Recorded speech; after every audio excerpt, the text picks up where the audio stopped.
This is Chris Drosbaugh in the Visual Resources Center at Vanderbilt University. Today we are going to be talking about another wonderful place to find images, and that is the Google Art Project. Now, the Google Art Project is a very interesting new project that has started finding and bringing all cultural objects together. And what Google actually did is they started collaborating with museums to allow them to digitize the images and the objects that are in their collection and post it in a very specific web page. They also were given the ability to walk through all these museums with their special street view bicycles or push behind carts. So a lot of these museums, you have the ability to actually see what the gallery layout is like.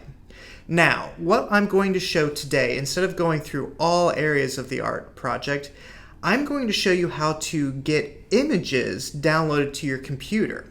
Now, it's a little bit trickier than most because you're not actually able to download the images like you would from Artstor or Imdb. But there are ways to do it for academic projects that are covered by fair use. So let's just say first I'm going to go through collections to find a museum.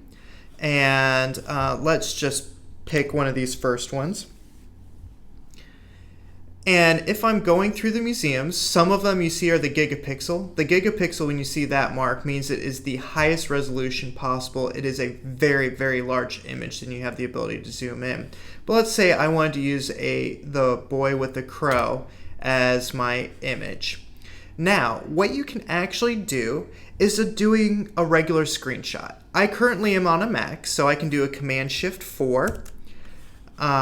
Which will bring up my little target, and then I can draw it over, and that will allow me to download the image.